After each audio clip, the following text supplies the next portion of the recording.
I'm going to tell you the one thing I did at 79 years old that saved my life, my money, and my mind. But I'm not going to tell you what it is right now. You're going to sit here and earn that answer. Because the problem with most of you is that you want the solution before you've even understood the disease. And the disease I'm talking about has eaten more black wealth in this country than redlining, predatory lending, and wage theft combined. The disease is you. Sitting at your kitchen table, writing checks to grown adults who wouldn't cross the street to bring you a glass of water if your throat was on fire. So before I give you the cure, you're going to understand exactly how this sickness got into your bloodstream. Because if you don't understand that, you'll just get infected again. Last Tuesday, 3:15 in the afternoon, my son Marcus walked into my library. 55 years old, gray at the temples, wearing a watch that cost more than most people's rent, and he sat across from me with that face. You know the face. The one your relatives put on when they need something that doesn't belong to them. The face that says, "I love you," but means, "I need your checkbook." He told me he needed $50,000. Emergency, he said. His logistics business was hemorrhaging cash, he said. Third time in 5 years he's come to me with the same bleeding wound and the same rusty bandage. And when I told him no, when I looked him in his eyes and said the word he has never been able to digest, he leaned back in that chair and asked me if I still had full awareness of the value of money. Let that sit with you.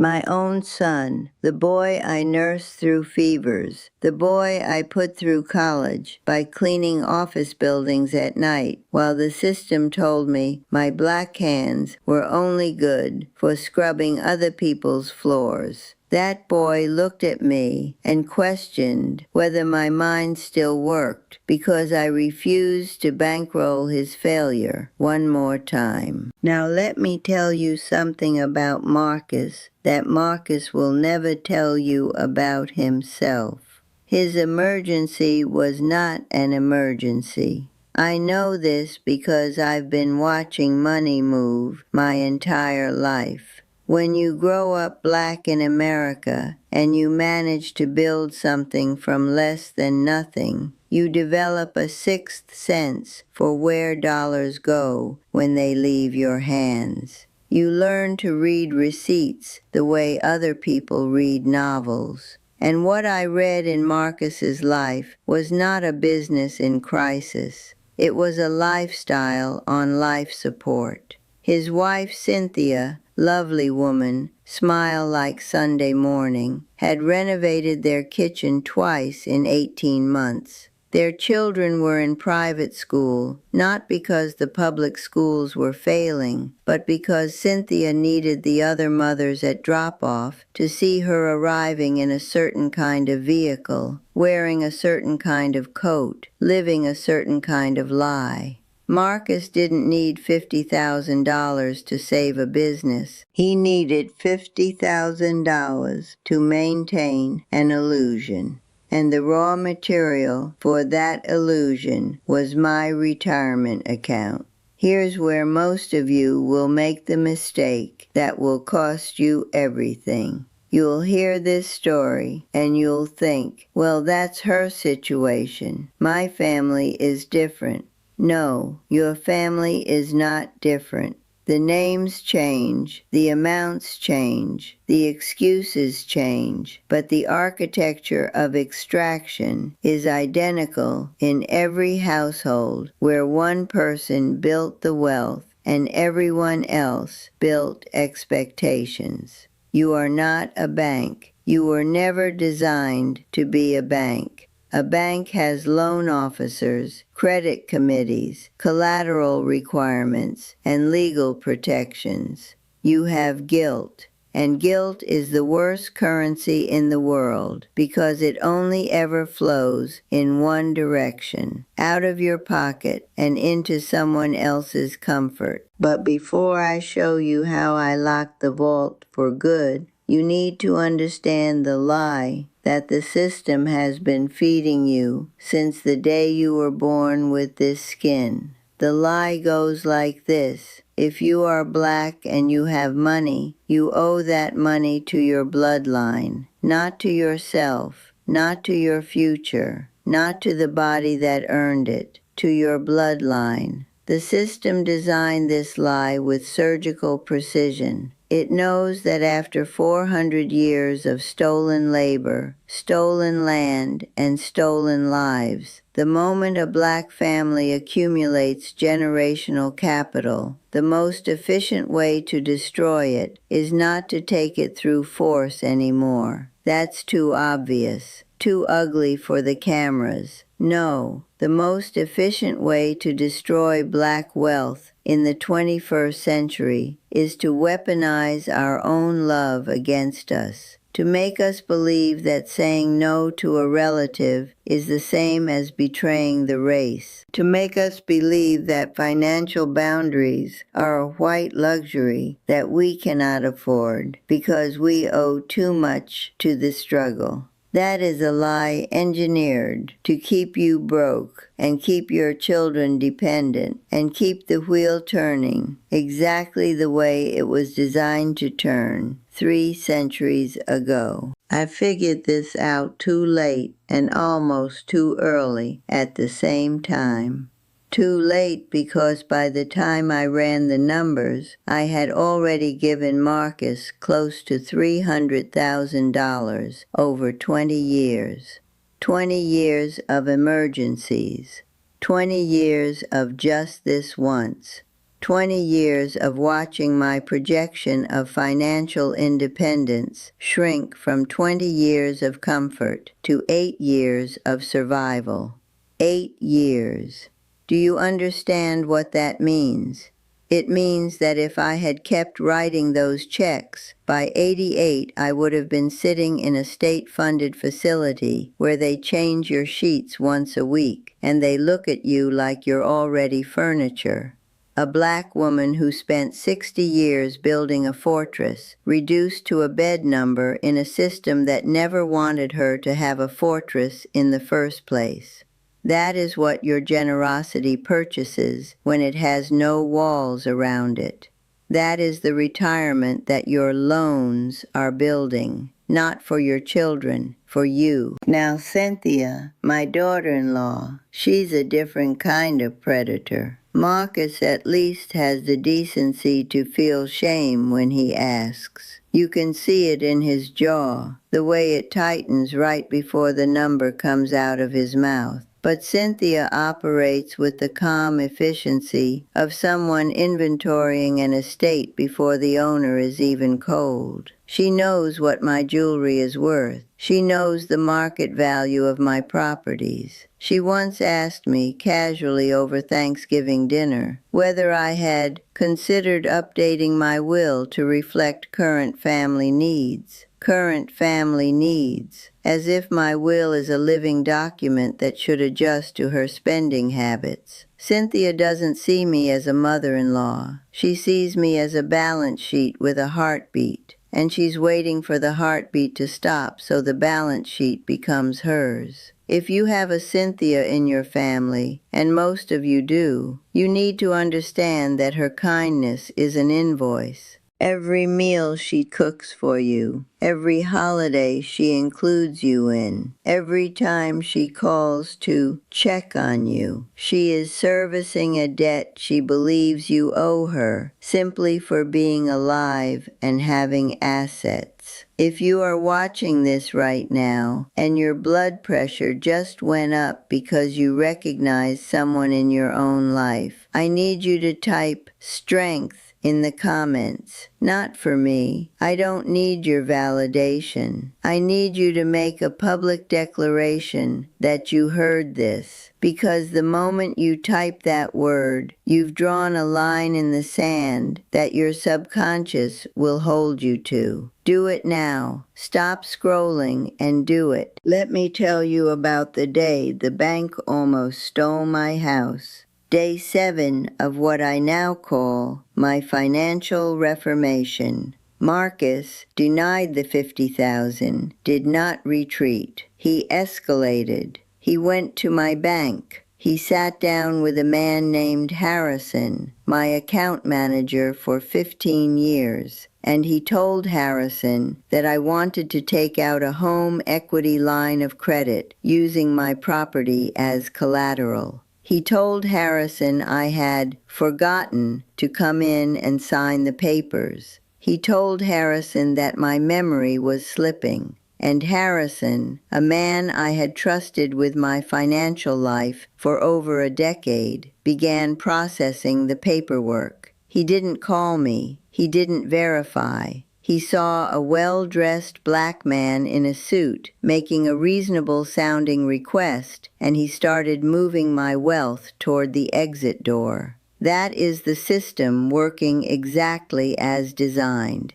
The institution doesn't protect the elder. The institution facilitates the transfer because the institution wants your money in circulation, not in protection. Every dollar sitting in your retirement account is a dollar that isn't generating fees, interest payments, and commissions for someone else. The bank doesn't care if Marcus blows that money in 18 months. The bank cares that the money moved through their system and left a trail of transaction fees behind it. I found out because I am not a fool, and I have never been a fool. I called Harrison's office that Thursday to confirm a routine distribution, and his assistant mentioned the pending line of credit. My heart didn't race. My hands didn't shake. I felt something far more dangerous than fear. I felt clarity, the kind of clarity that only comes when you realize the people you've been protecting are the same people building the cage around you. I called my attorney before I called my son. I called my attorney before I called my pastor. I called my attorney before I called God, because God helps those who file the right paperwork. By Friday morning, I was sitting in Harrison's office with my attorney beside me and a folder containing every unauthorized inquiry Marcus had ever made on my accounts. Harrison's face went through 4 colors in 30 seconds.